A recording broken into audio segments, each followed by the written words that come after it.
جی السلام علیکم ورحمۃ اللہ وبرکاتہ۔ کلاس دہم کیسے ہیں بیٹا؟ ٹھیک ہیں آپ؟ بیٹا آج سبق مرزا محمد سعید جن کے مصنف شاہد احمد دہلوی ہیں، اس کے مشقی سوالات حل کرنے جا رہے ہیں۔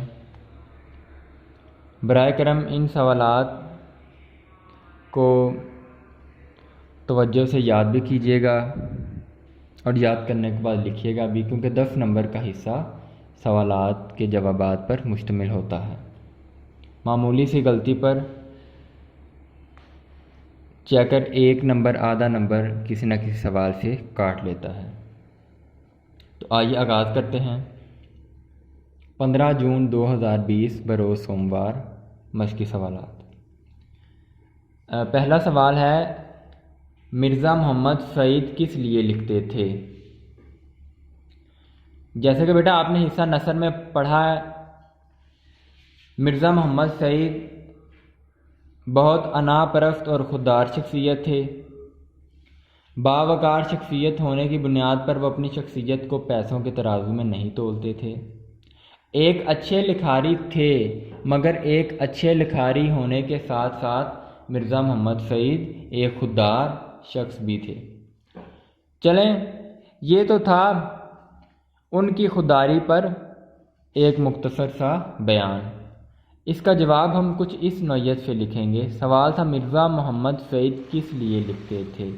تو آپ کی آسانی کے لیے جتنا ہو سکا خوش خط انداز میں نے ایک صفحہ پر جواب تحریر کیا ہے۔ مرزا محمد سعید نہ کسی کو خوش کرنے کے لیے لکھتے تھے اور نہ ہی کسی کی فرمائش پر، بلکہ اس وقت لکھتے تھے جب ان کا خود لکھنے کو جی چاہتا تھا۔ مرزا روپے پیسے کے لیے کبھی نہ لکھتے تھے۔ مرزا محمد سعید تب لکھتے تھے جب ان کا لکھنے کو جی چاہتا تھا۔ انتہائی آسان سوال تھا۔ آئیے آگے چلتے ہیں۔ لاہور کے پبلشروں کے ساتھ مرزا صاحب کا رویہ کیسا تھا؟ جی، ایک پبلشر لاہور سے دہلی آئے کہ مرزا صاحب سے ناول لکھوائیں گے، مگر مرزا صاحب نے یہ کہہ کر ناول لکھنے سے انکار کر دیا کہ مجھے یہ منظور نہیں کہ جو کام کر رہا ہوں اسے چھوڑ کر آپ کے لیے ناول لکھوں۔ جی، جواب سے ہٹ کے اسی جواب کے متعلق آپ کے احاطہ علم میں یہ بات شامل کرنا چاہتا ہوں کہ عموماً پبلشر پیسے دیکھ کر لکھاریوں کو خریدنے کی کوشش میں لگے رہتے تھے، مگر پہلے بتا چکا ہوں کہ مرزا محمد سعید ان لوگوں میں نہ تھے جو کہ پیسے کے لیے یا کسی کو خوش کرنے کے لیے یا کسی کا دل جیتنے کے لیے لکھتے تھے۔ انا پرست تھے، ہمیشہ تب ہی لکھتے تھے جب ان کا لکھنے کو جی چاہتا تھا، اور اگر کسی کا کام لکھ رہے ہیں خواہ وہ سستا ہے یا مہنگا، اس کی پرواہ کیے بغیر کوئی نیا کام پہلے والا کام روک کر پکڑنے سے گریز کرتے تھے۔ بس یہ مرزا محمد سعید کا طریقہ کار تھا۔ جی، آگے سوال ہے، مرزا صاحب کی مارکۃ الآراء کتاب کا نام اور مرتبہ بیان کیجیے۔ بتا دوں کہ مرزا صاحب کی یہ کتاب اپنی مثال آپ ہے۔ یہ کتاب انتہائی مشہور ہے، اور اگر تاریخ اردو کی 100 مفید اور اعلیٰ پائے کی کتابوں کا انتخاب کیا جائے تو یقیناً ان 100 کتابوں میں ایک کتاب مارکۃ الآراء لازمی شامل ہوگی۔ اس کا جواب آپ کس طرح تحریر کریں گے؟ آئیے، مرزا صاحب کی مارکۃ الآراء کتاب کا نام مذہب اور باطنیت ہے۔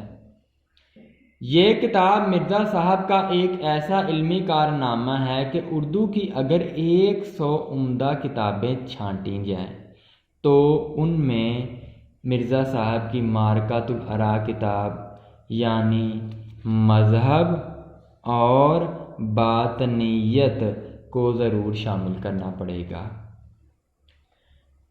جی پیارے بچوں، الف بے جیم، آئیے اب اگلے سوال پہ جاتے ہیں۔ سوال کو دیکھیے کہ مرزا صاحب کی کن 2 قومی شخصیات سے عزیزداری تھی؟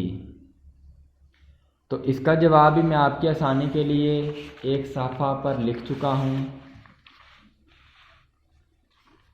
مرزا صاحب کی سر سید احمد خان اور منشی ذکا اللہ سے عزیزداری تھی۔ وضاحت کے لیے میں آپ کو بتاتا جاؤں کہ مرزا صاحب کی سلام دعا بے شمار لوگوں سے تھی۔ نثر میں آپ نے یہ بھی پڑھا تھا کہ مرزا صاحب فیض احمد فیض کے روبرو بھی ہوئے تھے۔ اس کے علاوہ مرزا صاحب کا اور بھی بہت سے لوگوں سے دوستانہ تھا، مگر مرزا صاحب کے جو خاص قریبی عزیز دار دوست احباب تھے جن کے ساتھ ان کا دکھ سکھ سانجھا سا تھا، ان میں اول تو سر سید احمد خان ہیں اور دوسرے منشی ذکا اللہ۔ جی بیٹا، یہ تھا آج کا آپ کا موضوع۔ سبق کا عنوان مرزا محمد سعید، مصنف کا نام شاہد احمد دہلوی۔ الف بے جیم دال، مختصر سوالات ہیں، انتہائی آسان ہیں۔ ان سوالات کو اول تو سب سے پہلے اچھی طرح یاد فرمائیں۔ اچھی طرح یاد کرنے کے بعد ان کو بالکل نہ چھوڑیے گا۔ جس طرح میں نے ایک رجسٹر کے صفحے پر اس سوالات کے جوابات اتارے ہیں، تو آپ زبانی ان سوالات کے جوابات اتاریے تاکہ کوئی بھی معمولی سی غلطی آپ کے نتیجے پر منفی اثر نہ ڈالے اور چیکر کو موقع نہ ملے کہ وہ آپ کا کسی جگہ سے بھی کوئی نمبر کاٹ لے۔ یاد رکھیے گا، اردو جتنا انتہائی مضمون ہے اتنا پیچیدہ بھی ہے۔ اردو میں اپنے خط کو ہمیشہ خوش رکھیں، خوش خط لکھیں، الفاظ کو دیکھ دیکھ کر چبا چبا کر پڑھیں، اپنی لکھائی کو حسین و جمیل بنانے کے لیے بار بار ایک چیز کو لکھیں۔ گرد و نواح کوئی خطاط ہے یا کوئی اچھا لکھاری ہے اس سے اصلاح لیں، کیونکہ حضرت علی کا فرمان ہے کہ خوش خطی آدھا علم ہے۔ بس آج